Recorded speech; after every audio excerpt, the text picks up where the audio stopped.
Se llama Carlos Alfonso Tomada, abogado, político argentino, ministro de Trabajo, de Empleo, de Seguridad. Trabajó con el gobierno de Néstor Kirchner y con la señora Cristina Fernández. Fue embajador en México y tiene también pues una reconocida carrera diplomática. A propósito de toda la revolución que está sucediendo en Argentina por las decisiones del presidente Milei, pues es importante que un exministro de Trabajo y de Empleo nos cuente cuál puede ser el impacto. Señor exministro, gracias por atendernos. Buenos días y le deseo un muy feliz año 2024 a usted y a su país que tanto queremos en Colombia. Bueno, buenos días, le agradezco el deseo, nos va a hacer falta y igualmente, por supuesto, para la querida Colombia y para ustedes en particular. Bueno, la pregunta es qué es lo que estamos viendo, qué es lo que está pasando en este momento tan particular del cambio de gobierno, un gobierno que lleva 15, 20 días recién iniciado, que ha tomado medidas que se compadecen con esta nueva ola y este ideario que recorre a otros países del mundo y de la región. Yo digo, la aparición de una derecha de la derecha, digamos, que plantea básicamente la confrontación con, bueno, lo que era el sentido común o lo que era ciertos valores propios de países como la Argentina. De hecho, para ir a lo que ha ocurrido en concreto, este gobierno acaba de dictar lo que se llama un decreto de necesidad y urgencia, que es un remedio constitucional muy restringido, generalmente aplicado a casos de necesidad y de urgencia. También va dirigido a solamente un caso, a solamente una cuestión, y que se funda en la imposibilidad de funcionamiento del Parlamento por receso o por alguna circunstancia extraordinaria. Sí, señor Tomada. La verdad, De hecho, lo interrumpo porque precisamente gracias a ese decreto, bueno, en ese decreto, de hecho, se pretende también despedir cerca de aproximadamente 7.000 empleados públicos. Esto se anunció ayer en el boletín oficial y pues la pregunta va dirigida a si poner los intereses del mercado sobre los derechos de los trabajadores será algo que el pueblo argentino está dispuesto a entregar. No me da la impresión. Yo le estaba comentando porque inclusive esta decisión de echar a 7.000 empleados públicos, que es un número importante en nuestro país, y ya establecido en el decreto, es otro decreto, no es este decreto que es el DNU, que está generando una verdadera ola de amparos y de medidas cautelares en el país. También está generando una reacción muy grande. De hecho, en el día de hoy va a haber una movilización de los sindicatos estatales en contra de esta medida, que consiste en despedir, o mejor dicho, vamos a decirlo, no renovar los contratos que se firmaron durante el último año de incorporación al Estado nacional o provincial en todos sus niveles. No hay antecedentes de una medida de estas características. Cuando Macri, otro gobierno de derecha, asumió el gobierno hace 8 años, también tomó ese tipo de medidas, pero fue de una manera escalonada, organismo por organismo. Igual generó una enorme reacción y un gran desgaste para el gobierno. Ahora se trata de un plumazo, despedir, por supuesto que sin indemnización, sin ningún tipo de compensación, a partir del 1 de enero. Esto quiere decir que el lunes que viene hay 7.000 personas que en la Argentina van a quedar desocupadas. Es un hecho. Hemos tenido nuestras olas neoliberales, hemos tenido el gobierno de Menem, hemos tenido una dictadura cívico-militar en los años 70, que es muy conocido el desastre que hizo.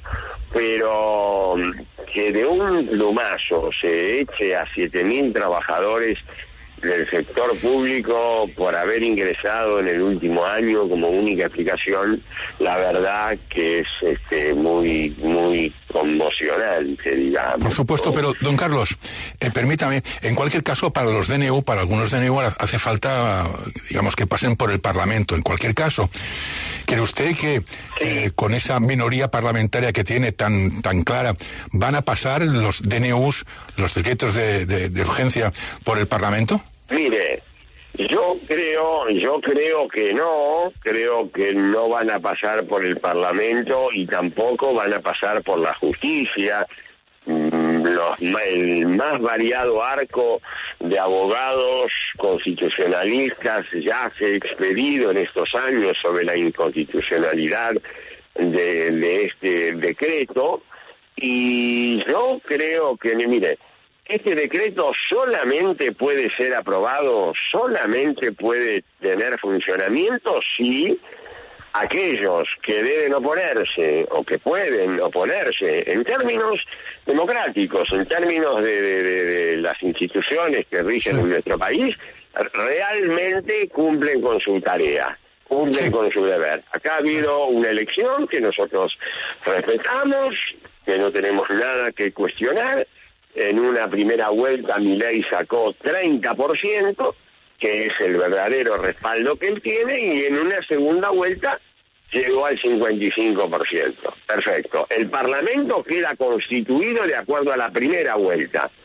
O sea que, como usted bien dijo, Milei tiene un apoyo sumamente limitado en el Parlamento. Bueno, ese fue el sentido de la votación, eso fue lo que expresó el pueblo, y a nosotros nos ha dejado en el lugar de ser la oposición, y nosotros como oposición tenemos que oponernos, valga la redundancia, a todo aquello que según nuestros valores y según nuestros votantes no se compadece con la Argentina que queremos.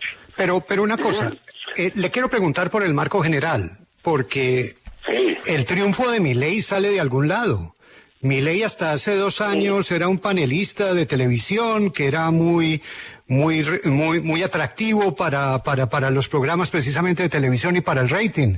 Pero refleja algo que estaba pasando en la Argentina. La situación económica era crítica, la gente estaba cansada, y acá hay un enorme castigo a la clase política y a lo que se representó en los últimos años.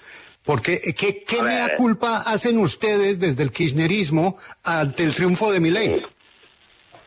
No, a ver, la autocrítica está presente. Está claro que nosotros no hemos podido cumplir con nuestro compromiso electoral y con el compromiso que el peronismo y el kirchnerismo siempre ha tenido con la sociedad, que es resolverle los problemas a la gente. Esto no lo pudimos hacer por distintas razones, por errores que hemos cometido, porque es lo primero que hay que decir, por una oposición implacable que desde el primer día, nada de 100 días como dicen ahora, desde el primer día atacó al gobierno en todos sus frentes, y yo sé que no se debe decir más, pero ¿qué quiere que le diga? La Argentina, como todo el mundo, tuvo su pandemia, tuvo la sequía más grande de su historia, y además, y por favor esto sí es importante que quede claro, heredamos una deuda externa inmensa. No es la simple herencia. Yo no me voy a poner a hablar de herencias de los gobiernos anteriores, porque es de mal tono, la gente está harta de eso. Pero en este caso en particular, el país quedó endeudado como no había estado endeudado nunca en toda su historia. Eso sí condicionó la capacidad de respuesta. Insisto, también hacemos nuestra autocrítica. Pero déjeme que le agregue algo más. Lo dije al comienzo y me gustaría señalarlo a esto, porque los argentinos vio que a veces nos creemos que siempre lo que nos pasa a nosotros es solamente a nosotros, nos creemos que somos a los únicos que le pasan determinadas cosas. Bueno, no.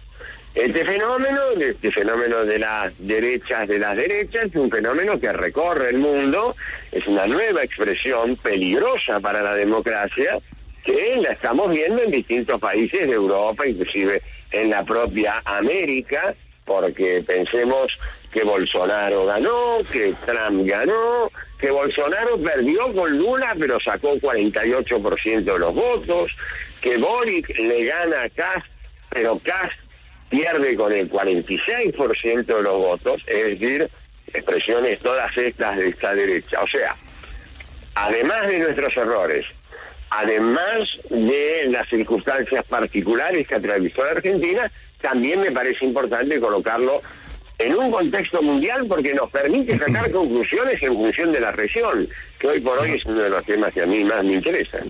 Sin duda. Pero permítame volver a lo de las mayorías parlamentarias. El señor Milei lo que ha dicho es que lo que no pase por el Parlamento irá a referendo. Esa es una forma de saltarse el Parlamento claramente y de posiblemente aprobar determinadas leyes a través de referendo. No puede. Lo único que él puede con un plebiscito, él no puede reformar leyes por plebiscito, no puede reformar la Constitución por plebiscito. Lo que podría, en el supuesto caso de que haga eso, es si lo logra, cosa que no creo que ocurra, porque las manifestaciones en la calle ya están indicando que hay un gran desacuerdo. Supongamos que haga un plebiscito donde pregunte, ¿usted está de acuerdo o no, sí o no con el decreto monstruo? Bueno, si consiguiera mayoría del sí, bueno, estaría demostrando que efectivamente hay una parte de la sociedad importante, mayoritaria, que lo acompaña también en este decreto. O sea, no solamente lo votó, sino que también está dispuesto a que se violen todas las leyes y ir adelante. Bueno, pero eso no modifica la ley. Eso no se aprueba una ley post plebiscito. Sí. El único que tiene facultades para legislar es el Parlamento. Señor Tomada, y continuando en esto del decreto de necesidad de urgencia, también está que se modificó la ley de ministerios con el objetivo de racionalizar recursos. Usted, teniendo en cuenta que tiene una amplia experiencia como jefe de esta cartera, ¿qué consecuencias ve que tiene la decisión de acabar con el Ministerio del Trabajo, que básicamente pasó a ser una secretaría? Yo creo que es la idea de ningunear el tema, bajarle importancia. Quiere que le diga la verdad. En la Argentina decimos es juego para la tribuna, ¿no? De alguna manera, como hay otras cosas que todavía no puede hacer, él quiere dar una señal de que va a ajustar al Estado, para a través de esta medida de bajar los ministerios. Ustedes saben que uno de los ejes de la campaña de Milei fue este ataque a la casta, ¿no? Se entiende por casta ahora al sector político. Esa es una vieja historia, una vieja lucha del neoliberalismo, que primero ha estado en contra del Estado, ¿no? Al que quiere reducir a su expresión mínima porque dice que así va a funcionar mejor la sociedad, cosa que no se ha demostrado. Después los otros grandes culpables son los trabajadores con sus derechos, con sus excesos de conquistas y demás. Y ahora apareció esto de la casta, que sería el sector político. Bueno, yo quiero decirles que el que está rodeado por la casta es que el que al día siguiente anudó alianzas con la verdadera casta, porque cuando hablamos de casta, hablamos de elites, hablamos de linajes, hablamos de grupos cerrados. Bueno, Milei arregló este decreto, arregló su apoyo con los sectores más concentrados de la política, de los medios de comunicación, con el poder económico y financiero, con algunos sectores de la justicia. Ese es el respaldo real y concreto que tiene hoy, además de los votos que por supuesto en la primera vuelta fueron del 30%, que creo que es un núcleo duro de apoyo, y que luego en segunda vuelta pasó a ser de 55%. Pero ministro, los economistas tienen una visión muy clara y sus preocupaciones absolutamente respetables. Yo tengo amigos en Argentina, amigos de la calle, común y corrientes, colegas, hasta familia, y me dicen, después de todo lo que ha pasado en Argentina, independientemente de lo que digan de Milei, nada peor nos puede pasar. ¿No será que ese es un sentimiento callejero? No, yo no lo estoy, intenté decir que hemos hecho la autocrítica y entendemos que no hemos cumplido con nuestro compromiso. Ahora, yo le quiero decir una cosa, tal cual usted formuló la frase, que es una frase que se puede haber escuchado en cualquier esquina de nuestro país, de peor que lo que nos pasó no nos puede pasar. Bueno, yo quiero decirle, mi estimado Jesús, que lo peor que podía pasar está pasando ahora.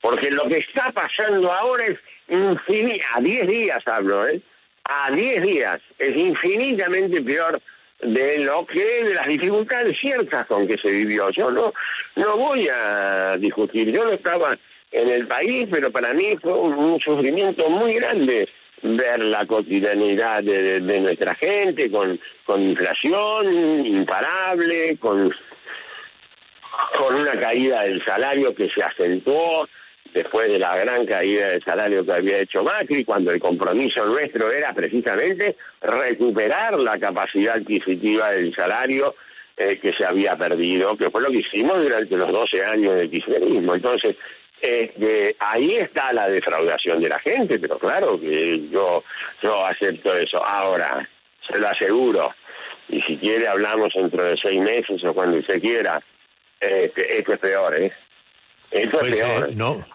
ministro. Acá están sustituyendo la Constitución por un mando. Acá están sentando el precedente de que un próximo gobierno pueda hacer lo que quiera pasando por encima de la Constitución. Porque estos son de ida y vuelta, ¿no?